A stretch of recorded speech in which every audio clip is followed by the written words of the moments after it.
The alarm screamed through Waypoint Station Artemis at 3 in the morning. Commander Sarah Chen rolled out of her bunk, pulled on her uniform, and ran toward the docking bay. Her boots rang against the metal floors as she moved through the empty corridors. Something was wrong. Ships didn't arrive at this hour without warning. When she reached the bay, she found her security team already there, weapons ready. Through the observation window, Chen saw a small shuttle drifting toward the station. It had no markings. Worse, it was leaking atmosphere. "Get a medical team down here," Chen ordered. "Someone's dying in that thing." The shuttle docked with a heavy clang. Chen waited, her hand on her stunner. The airlock hissed open. What came through the door made her team step back in shock. It was a draconian. 8 feet tall with scales the color of deep blue steel. One wing hung broken and useless. Purple blood leaked from wounds across its chest and arms. The creature's golden eyes fixed on Chen, and it spoke in a voice like grinding rocks. "I seek asylum. Under galactic law, I claim protection." Then it collapsed. Dr. Okafor arrived within minutes and began working on the injured alien. Chen stood guard, her mind racing. Draconians were the most feared species in the galaxy. Their empire controlled hundreds of worlds. They ruled through military might and had never, in 200 years, lost a war. And now one was bleeding on her station floor, asking humans for help. "Commander," her second officer, Lieutenant Webb, whispered, "we need to call this in. The Draconians will want him back." "Not until I know why he's here," Chen said. It took 6 hours for the doctor to stabilize the Draconian. Chen waited outside the medical bay, drinking bad coffee and thinking. By the time Dr. Okafor gave her permission to enter, Station Administrator Tanaka had arrived, looking nervous and angry. "This is a disaster," Tanaka said. "Do you know what you've done? The Draconian fleet will be here any moment." "I saved a life," Chen replied. "That's my job." The Draconian was awake when they entered. His name was Krell-Therian, and he was an envoy for his government, or had been. He sat up slowly, his scales dulled by pain and exhaustion. "Why are you here?" Chen asked. Krell's eyes met hers. For a moment he said nothing. Then he spoke, his voice tired and bitter. "I discovered something I should not have. My government is planning attacks against neutral worlds. They will make it look like these worlds attacked us first. Then the sovereignty will invade, claiming self-defense. I found the orders. I saw the plans." "And you reported this?" Chen asked. "I tried. The High Council declared me a traitor. They sent hunters after me. I barely escaped." Krell touched his wounded chest. "They poisoned me before I fled. My body cannot heal itself anymore. I am dying slowly." Tanaka's face went pale.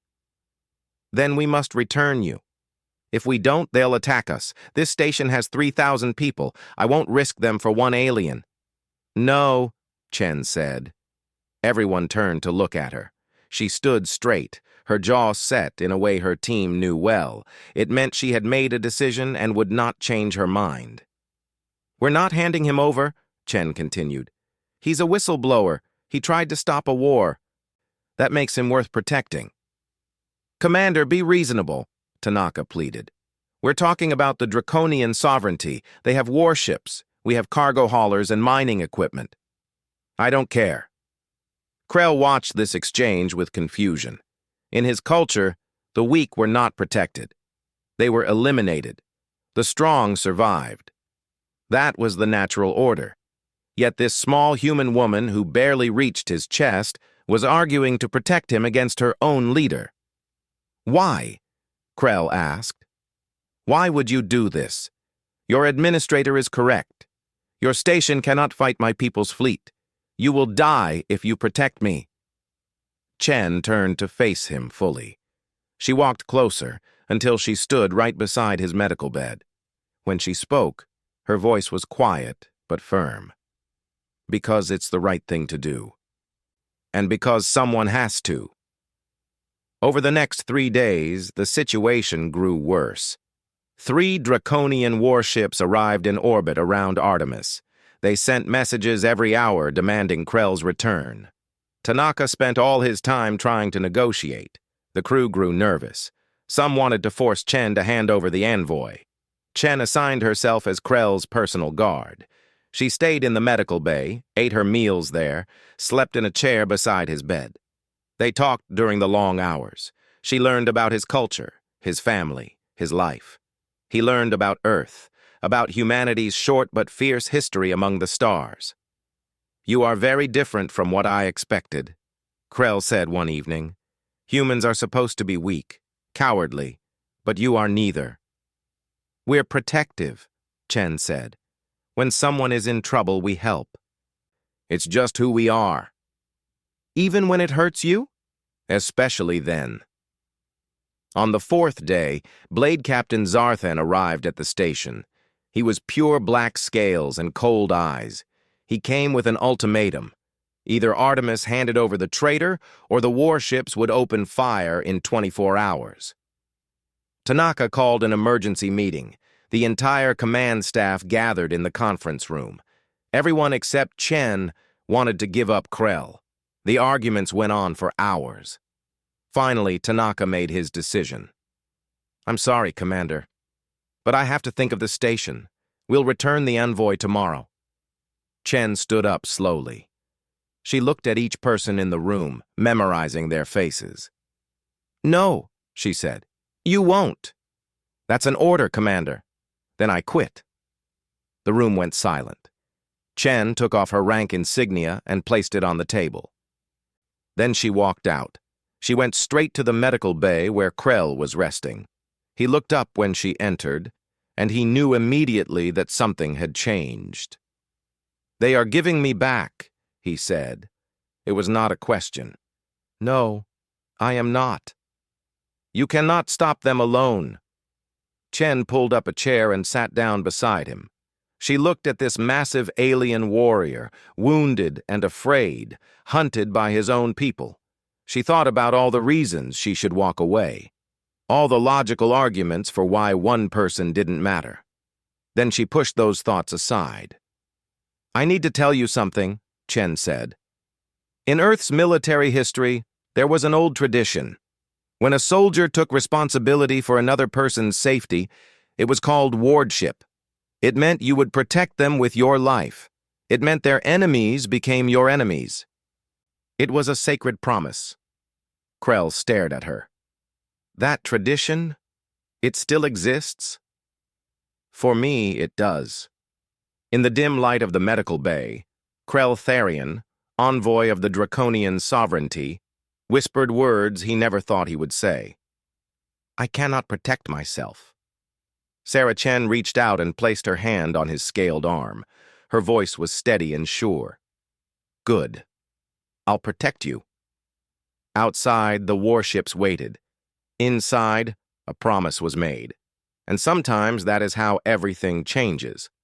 Sarah Chen woke up in a holding cell. Her head throbbed where security had stunned her the night before. After she refused to let them take Krell, Administrator Tanaka had ordered her arrested. She sat up slowly and looked through the bars. Lieutenant Webb stood outside, looking uncomfortable. "How is he?" Chen asked. "The Draconian?" "He's still in medical." "Chen, why are you doing this? It's insane." "Where is he going?" Webb sighed. "Tanaka's arranged the transfer for noon. Blade Captain Zarthan will take custody. Then the warships leave and we all survive. Please, Commander, let this go." Chen stood up and walked to the bars. "Marcus, I made a promise. If I break it now, what am I worth?"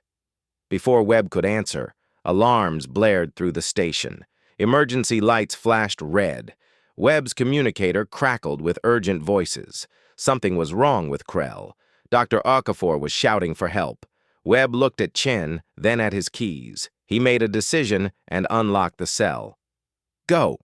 I'll say you overpowered me." Chen ran. When she burst into the medical bay, she found Krell convulsing on the bed. His scales had turned gray. Purple foam leaked from his mouth. Dr. Okafor worked frantically, injecting medicines that did nothing. "What's happening?" Chen demanded. "The poison," Okafor said. "It's killing him faster now. I think his stress levels triggered it. I can't stop it. Nothing I have works on draconian biology." Chen grabbed Okafor's arm. "Then try something that's not draconian." "What?" "Human medicine. Human antibodies. Our immune systems are adaptable, right? That's what you always say. We can eat food that would kill other species. We can survive in environments that should be toxic. Try it." Okafor stared at her. "That's crazy. It might kill him faster." "He's already dying. Try it."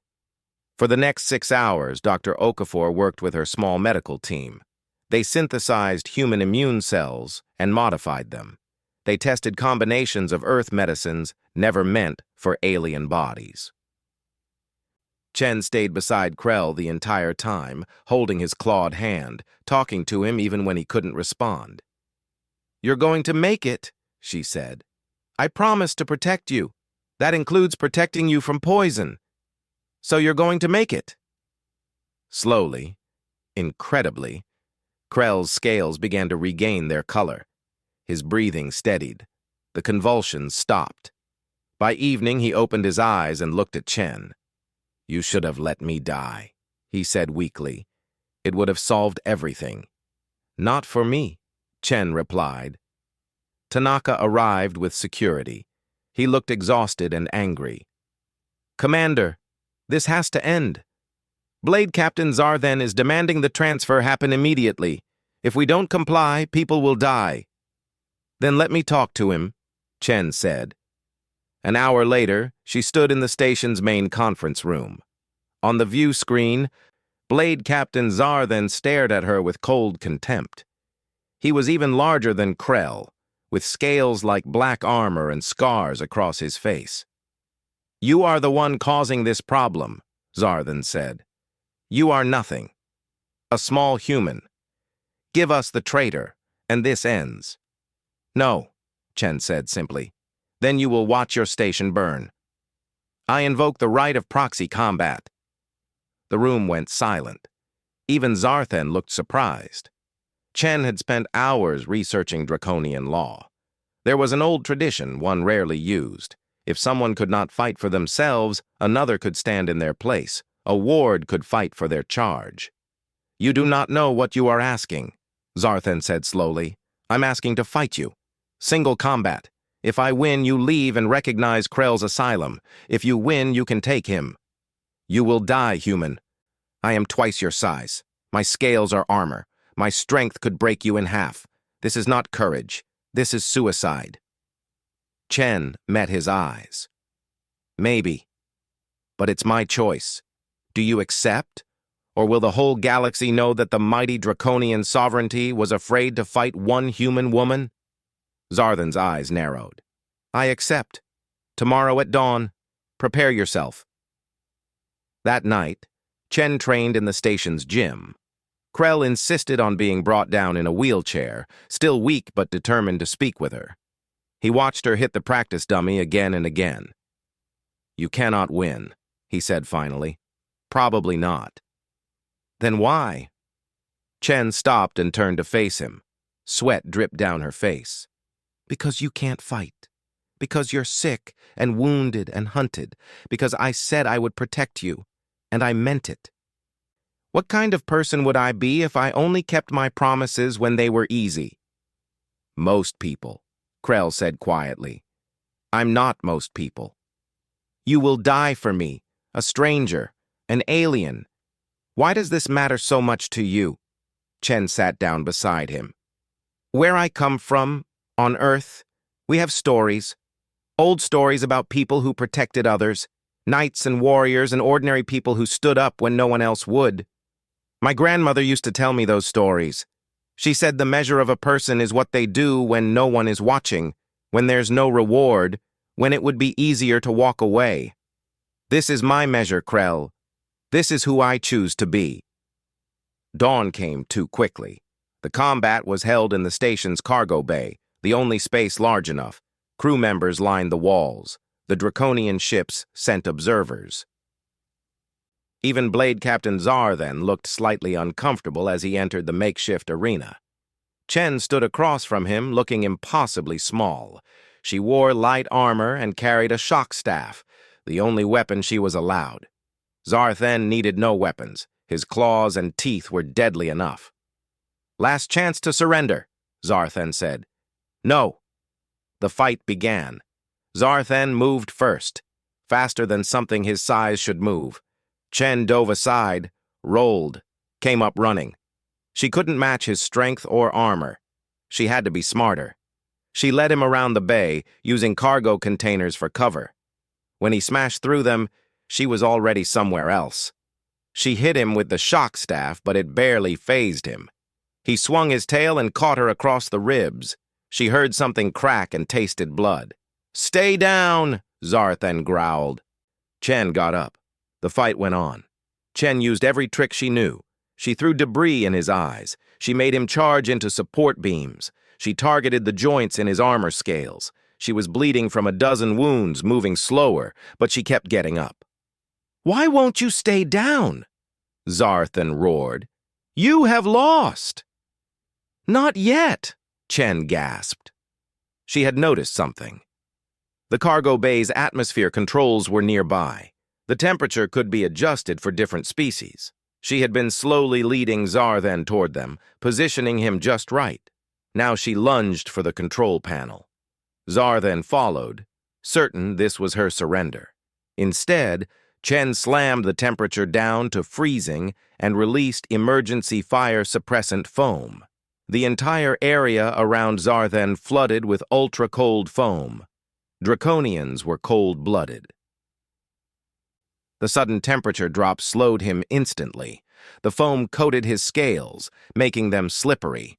When he tried to move, he stumbled. Chen hit him with everything she had left in the shock staff directly to his head. Zarthen went down, not dead, but unable to continue. The fight was over. Chen collapsed to her knees. Dr. Okafor rushed in with a medical team. Through the ringing in her ears, Chen heard the announcement. She had won. By draconian law, Krell's asylum was recognized. Later in medical, Chen woke to find Krell standing beside her bed. He was on his feet now, healing. He looked at her with an expression she couldn't quite read. "You won," he said, barely. "You won because you are what I am not. You are brave without armor, strong without size. You keep your word even when it costs you everything." Krell paused. "I have never met anyone like you. I have never met anyone like humans." "We're stubborn," Chen said, smiling despite the pain. "No, you are loyal, and that is far more dangerous." Outside, the draconian warships prepared to leave. They would return to their empire with stories of a human woman who fought a warrior twice her size and won. Those stories would spread. And some, in the dark corners of the draconian sovereignty, would begin to wonder. If humans could protect one dragon, what else might they do? Everything was about to change. But for now, Sarah Chen slept, her promise kept, her word honored. 2 weeks after the fight, Sarah Chen sat in her office staring at a problem that wouldn't go away. She had won the combat. The draconian ships had left.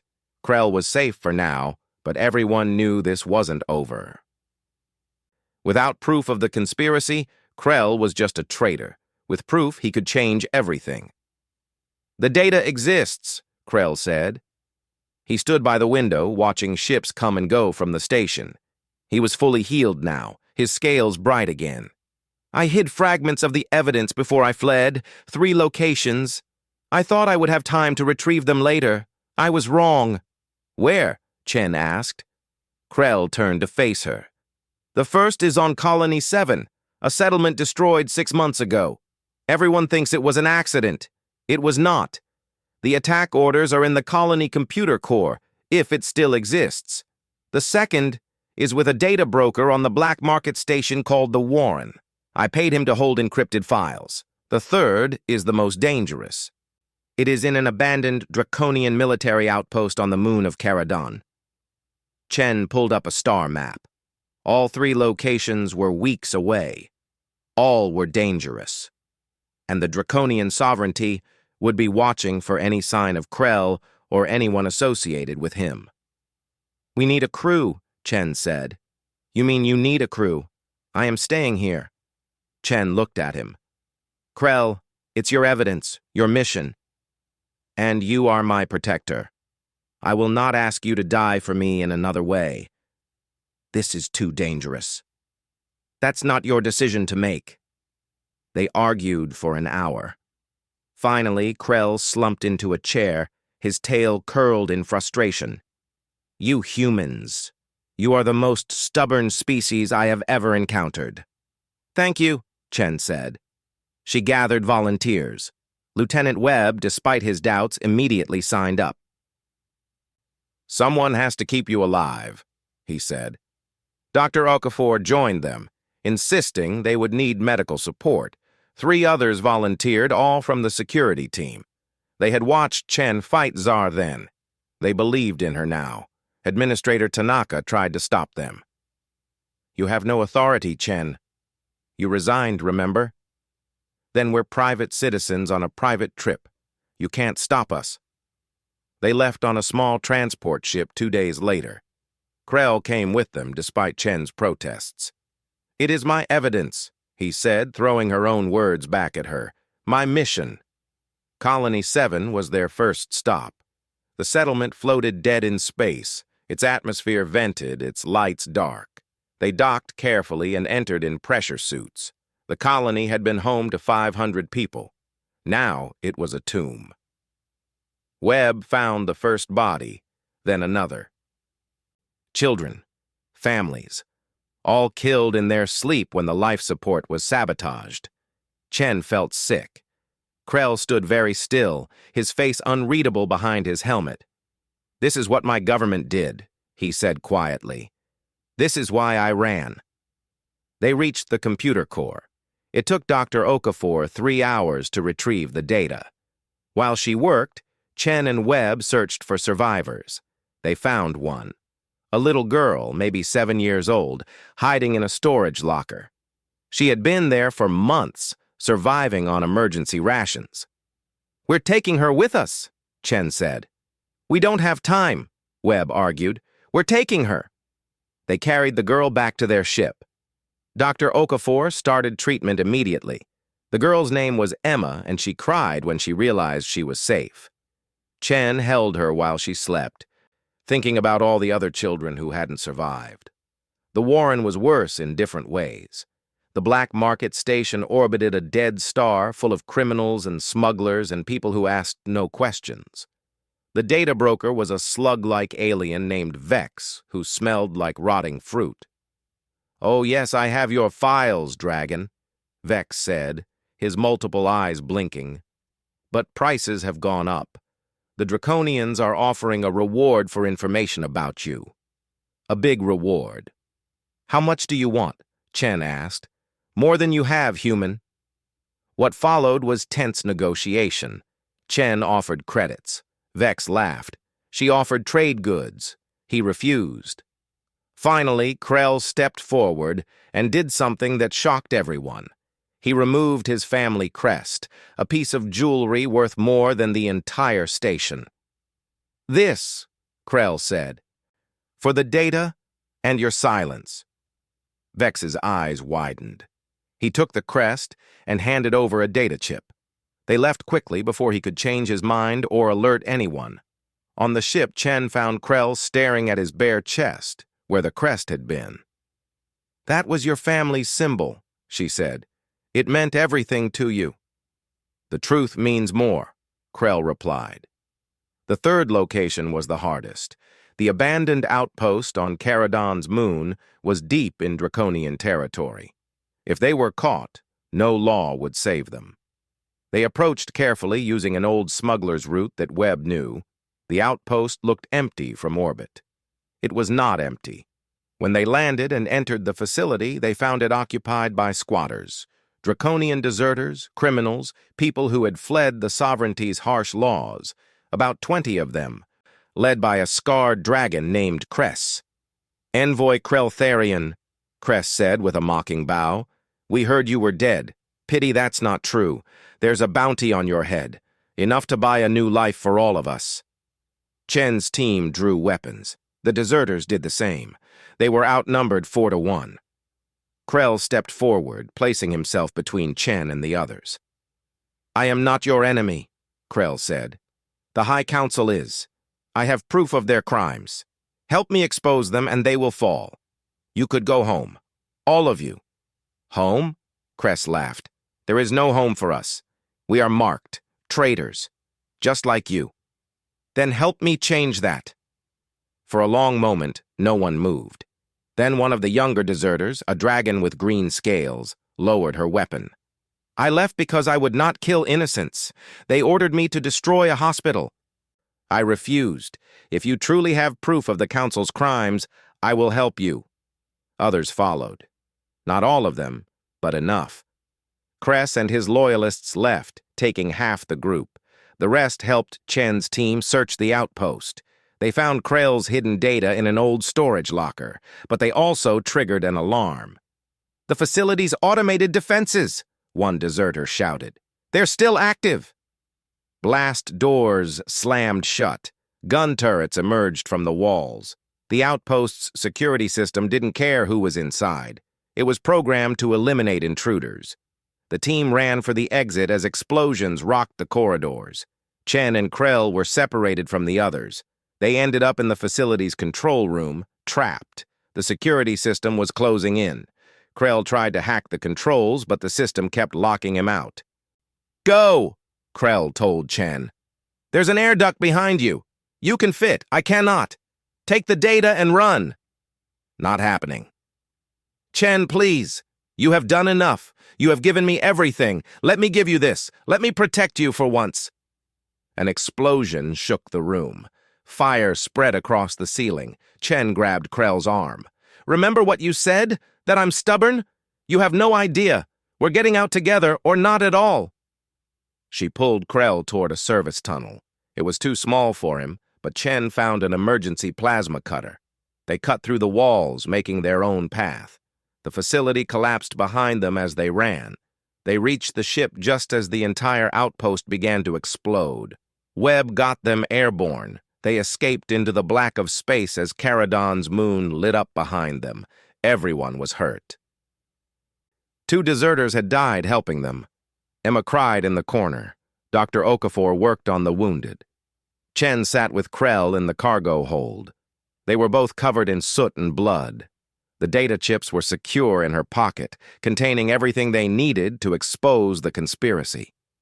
"You saved my life again," Krell said. "You tried to save mine," Chen replied. "I think we're even." "No. We will never be even. You have shown me something I did not know existed. Humans.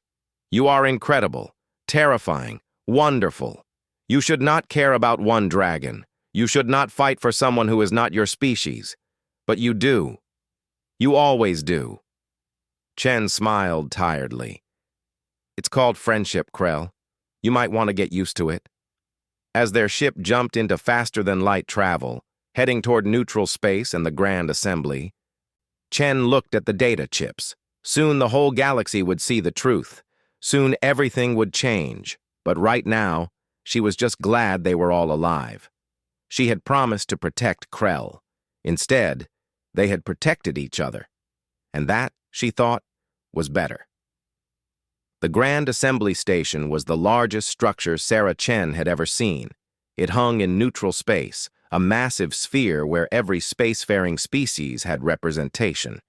Today, that sphere was surrounded by warships, draconian warships, dozens of them, arranged in a formation meant to intimidate. "They know we're coming," Lieutenant Webb said. "Good," Chen replied. "Let them watch." The human delegation arrived with an escort. The Earth cruiser Defiant had met them at the border, sent by Earth's government once word of Chen's mission spread. Captain Rodriguez was a grizzled veteran who took one look at Chen's small team and shook his head. "You people are either very brave or very crazy," he said. "Both," Chen answered. Inside the Grand Assembly chamber, Representatives from 200 species watched as Chen and Krell entered. The chamber was enormous, with platforms arranged in rising circles. At the bottom stood the presentation floor. At the top, in the place of honor, sat High Counselor Velkaroth of the Draconian Sovereignty. He was massive, even for a dragon. His scales were deep red, almost black. His eyes tracked Krell with cold hatred. When he spoke, his voice filled the chamber. "This assembly recognizes the traitor Kreltharian and his human accomplice. I demand they be arrested immediately for crimes against the sovereignty." The chamber erupted in discussion. Some species supported Velkaroth, others were silent. A few, the smallest and weakest, looked at Chen with something like hope. Ambassador Talorn of Centauria Prime stood. He was a tall, graceful being with silver skin and kind eyes. "This assembly is neutral ground. All may speak here. I invoke the right of testimony. Let them present their evidence." "There is no evidence," Velkaroth growled. "Only lies from a criminal." "Then you have nothing to fear," Talorn replied smoothly. Chen stepped forward. Her hands shook slightly, but her voice was steady. She had rehearsed this 1,000 times on the journey here. She had one chance to make the galaxy listen. "Representatives, my name is Sarah Chen. I am a human, and I come before you today to present proof of crimes committed by the Draconian Sovereignty, specifically by High Counselor Velkaroth." She activated the holographic display. The first image appeared, showing Colony 7 before its destruction. A peaceful settlement. Then the attack orders, signed by Velkaroth himself. Then images of the dead. This colony was destroyed to create a reason for war. The sovereignty claimed it was an accident. That was a lie. More images appeared. Financial records showing payments to terrorist groups. Communications ordering attacks on neutral worlds. Plans to invade peaceful systems. All of it traced back to Velkaroth and his inner circle. The evidence Chen and Krell had gathered covered 3 years of false flag operations. The chamber was silent. Species that had lost colonies, lost people, lost worlds, stared at the proof of what had been done to them. Velkaroth stood. "This is fabricated. Digital lies. Anyone could create such documents." "Then explain this," Krell said, stepping forward. He played an audio recording. Velkaroth's own voice, speaking to his commanders, ordering them to make it look like the humans attacked first. "We need Earth's resources." The silence grew heavier. "That was to be their next target," Krell said, looking at Chen. "Your world. Your people. I could not let it happen." Velkaroth's expression turned murderous. "You were always weak, Kreltharian. Too soft. Too concerned with honor. The sovereignty must expand to survive. Some deaths are necessary for the greater good." "Greater good?" Chen's voice cut through the chamber. "You killed children, entire colonies. You plan to start wars that would kill billions, all for power. All for survival," Velkaroth roared. "The galaxy is not kind to the weak. We must be strong or we will be destroyed. That is the law of nature." "That is the law of tyrants," Chen shot back. Before anyone could respond, alarms screamed. The station shook. On the viewing screens, Draconian warships opened fire on the Grand Assembly itself. Velkaroth was trying to destroy the evidence and everyone who had seen it. "Evacuate!" Captain Rodriguez's voice came over the communications. "Defiant is engaging, but we're outnumbered. Get to the emergency pods." Chaos erupted. Representatives ran for the exits. Chen grabbed Krell, pulling him toward safety, but Velkaroth blocked their path, moving with terrifying speed. "You ruined everything," he snarled at Krell. "You and this human pet of yours! I will kill you both personally!" He lunged. Chen pushed Krell aside and fired her weapon, but Velkaroth's scales deflected the shots. He backhanded Chen, sending her flying across the floor. She crashed into a wall, barely conscious. Krell roared and charged his former leader. They collided in a clash of claws and teeth, two dragons fighting with savage fury. But Velkaroth was larger, stronger, and uninjured. He threw Krell down and raised his claws for a killing blow. "Die knowing you failed," Velkaroth growled. A plasma bolt hit him square in the chest, then another, then a dozen more. Ambassador Talorn stood with a weapon, flanked by representatives from 20 other species, all armed, all firing at Velkaroth. "This assembly is under our protection," Talorn said coldly. "You are not welcome here." More ships appeared on the viewing screens, not just human ships, Centaurian vessels, the Pax Alliance fleet, even some Draconian ships, bearing different colors than the Sovereignty. They engaged Velkaroth's forces. Inside the chamber, Velkaroth retreated, wounded and surrounded. His army was being pushed back. His plan was falling apart. He looked at Krell with pure hate. "This is not over." "Yes," Krell said, standing beside Chen, helping her to her feet. "It is." Security forces arrived and arrested Velkaroth. Other High Council members who were present tried to protest, but representatives from across the galaxy shouted them down. The evidence was undeniable. The attack on the assembly was the final proof anyone needed. The vote was unanimous. The Draconian sovereignty would face sanctions until it reformed its government and brought all conspirators to justice.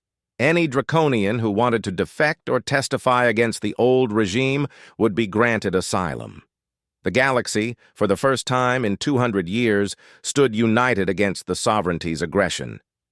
In the medical bay, Dr. Okafor treated Chen's injuries. Krell sat beside her, his own wounds bandaged. Captain Rodriguez visited, looking impressed. "You did it," he said. "You actually did it. One human and one dragon against an empire. The news is spreading everywhere. Earth is already receiving asylum requests from dozens of Draconian defectors." "Good," Chen said. She was exhausted, every part of her hurt, but she smiled. "They deserve a chance." Later, when they were alone, Krell spoke quietly. "I did not protect myself. You protected me. But today, others protected us both. That is what you have taught this galaxy, Sarah Chen. That protection is not weakness. That standing for the truth is stronger than any army." "We protected each other," Chen corrected. "That's what friends do." "Friends," Krell repeated the word carefully. "Yes, I like that word." On the viewing screens, the Draconian warships retreated. The Sovereignty's fleet dispersed. For the first time in centuries, species that had lived in fear could breathe freely. And in the Grand Assembly Chamber, representatives began the work of building a new future. It had started with one promise. One human who refused to look away. One dragon who chose truth over loyalty. Together, they had changed everything. But this was only the beginning. The real work. Rebuilding and healing and creating something better, that would take time. Chen looked at Krell, at her team, at little Emma sleeping in the next room, safe at last. "Ready to see what comes next?" she asked Krell. "With you?" Krell's eyes gleamed with something that might have been hope.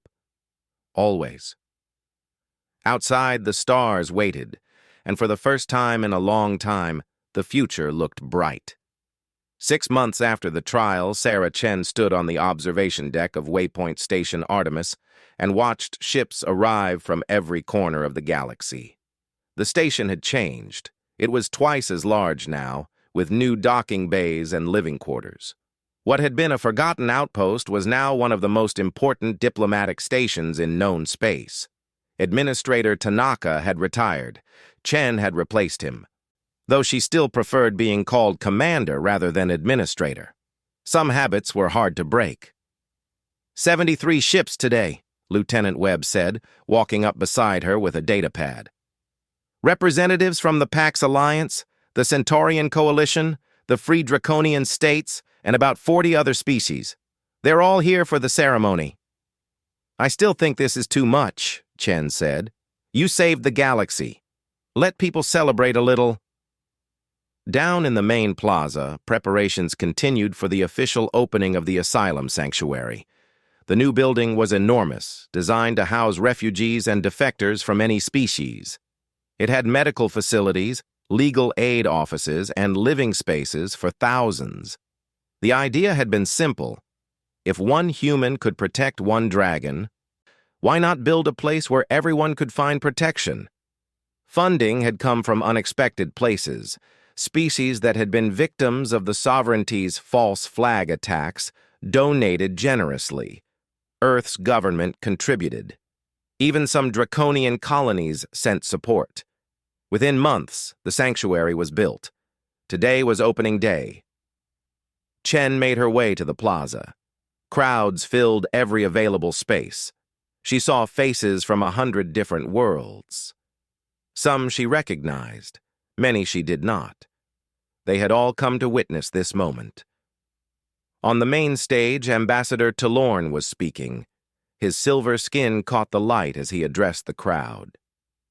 Today marks a new chapter in galactic history, a chapter written not by the powerful, but by the brave, by those who stood up when it was dangerous, by those who kept their promises when it was easier to break them. The crowd cheered. Chen felt uncomfortable. She had never wanted to be famous. She had just wanted to do the right thing. Kreltharian waited backstage. He wore new formal robes bearing the symbol of the Free Draconian States, a democratic government formed by defectors and reformists. He had been elected as one of their first ambassadors. His people called him a hero. Chen called him her friend. "You look nervous," Krell said when Chen joined him. "I hate speeches." "Then I will do the talking. You just stand there and look heroic." "I'm not heroic. I'm just stubborn." Krell laughed, a sound like rolling thunder. "That is what makes humans so dangerous. You are stubborn enough to change the galaxy without meaning to." They walked onto the stage together. The crowd's cheering grew louder. Chen saw familiar faces. Dr. Okafor stood with her medical team. The draconian deserters who had helped them were there, now citizens of the Free States. Little Emma, adopted by one of the station families, waved excitedly from the front row. Captain Rodriguez was there with the crew of the Defiant.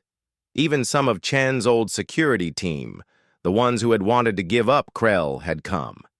They looked ashamed but hopeful. Chen had forgiven them. Fear was understandable.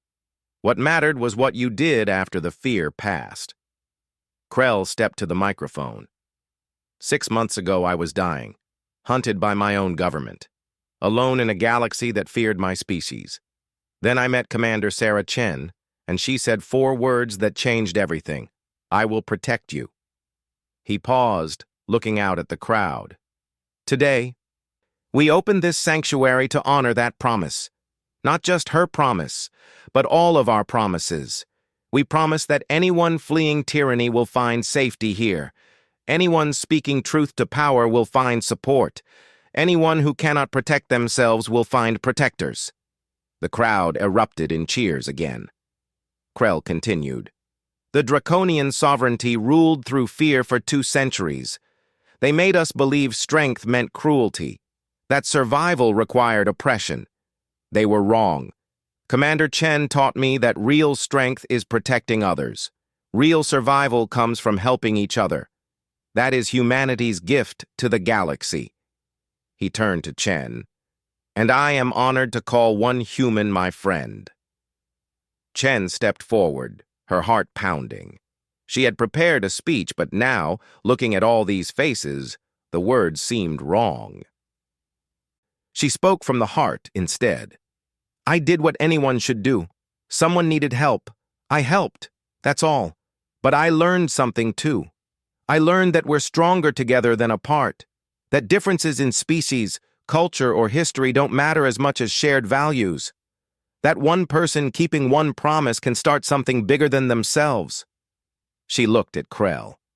I promised to protect one dragon. Together we protected each other. And now with this sanctuary, we can protect thousands. That's not because I'm special. It's because when good people work together, impossible things become possible. The ceremony continued.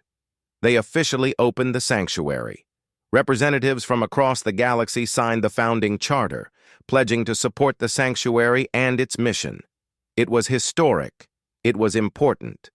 But for Chen, the best moment came later. After the crowds dispersed, she found herself in the sanctuary's main hall with Krell. The building was quiet now, waiting for its first refugees. They walked through the empty corridors, checking the facilities. "Do you think it will work?" Krell asked. "I don't know," Chen admitted. "But we have to try. That's all anyone can do. Try to make things better."